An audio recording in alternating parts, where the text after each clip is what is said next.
Hello everyone, this is Zahra from Self-Care for Educators. In this video, I want to describe the effects of self-compassion and gratitude on our brain and our life, our physical and mental well-being. Let's first of all see which of these activities and practices are familiar for you. Do you count your blessings? Do you keep a gratitude journal? Do you accept your failures? Do you forgive yourself because of lack of perfection? Do you nurture yourself, help yourself to improve, and accept all your imperfections? Do you wish the best for you, yourself, for all the people, for people you know, people you don't know, the strangers, and even people you dislike? Each of these practices are associated with either self compassion or gratitude, and we know that self compassion and gratitude both are very close. They are related to each other and both contribute to our mental and physical well beings. But let's see what are these two terms. We know that gratitude is a key to psychological well being. Gratitude can make people happier, improve their relationship, and potentially can reduce depression and suicidal thoughts. Research suggests that grateful people may have better sleep, healthier hearts, and fewer aches and pains. They recover from some diseases and conditions like heart attack more quickly than others. On the other hand, studies show that people who are kinder towards themselves and are grateful towards others, are compassionate towards themselves and others, are better equipped to make progress towards health-related goals such as losing weight, exercising, quitting smoking, etc. When we are self-compassionate, instead of shaming ourselves, we are able to face our struggles head-on with all of our resources. Now, let's see what are these two phenomena. There are different definitions, for example, with regard to gratitude. Emmons and McCullough 2003 define gratitude as they mentioned that gratitude is associated with a personal benefit that was not intentionally sought after, deserved, or earned, but rather because of the good intentions of another person. And also, Dr. Kristin Neff defines self-compassion in this way. Self-compassion involves acting the same way towards yourself as you act towards others when you are having a difficult time, fail or notice something you don't like about yourself. Self-compassion means you are kind and understanding when confronted with personal failings. There are many studies on these two phenomena, on self-compassion and gratitude, and they talk about the way that our brains are involved with these two practices. For example, some studies show that the ways our brain adapt and even change according to our behavior. Scientists have a term called use-dependent cortical reorganization, meaning behavior, some activities that reorganize the cortical parts of the brain. And this essentially means that we strengthen whichever neural pathways we use most often, or as some neuroscientists would say, neurons that fire together can wire together. And they believe that through gratitude and self-compassion, we can rewire our brain towards happiness and well-being. They consider these two, practicing self-compassion and gratitude, as two powerful tools for building these new pathways in our brains. These studies also mention that self-compassion is associated with the release of oxytocin in our body, the love hormone that facilitates safety and connection. This reduces our distress and increases the feeling of care and support. As psychologist Paul Gilbert proposes, when we practice self-compassion, we are deactivating the threat defense system and activating the care system in our bodies. And also we should know that there is a ripple effect of gratitude and self-compassion.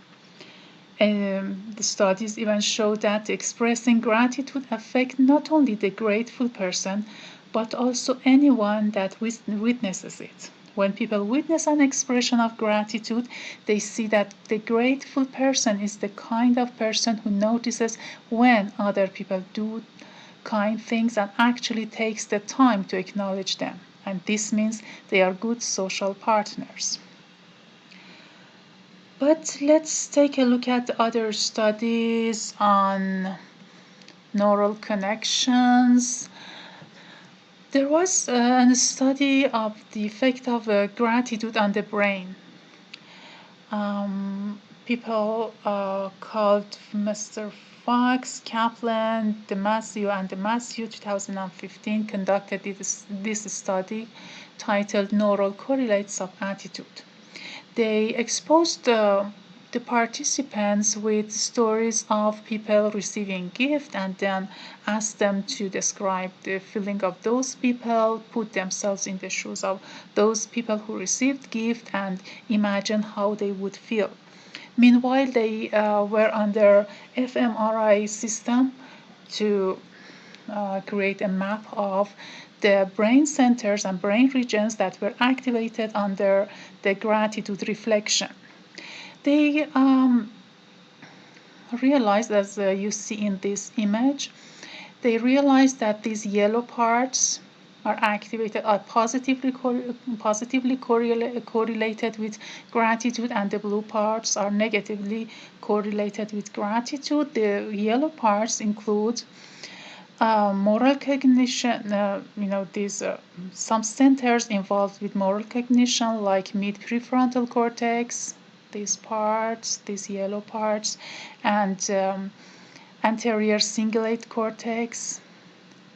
Cingulate cortex is this part. These are involved with moral cognition. And also mid prefrontal cortex, the other part of mid prefrontal cortex involved with reward.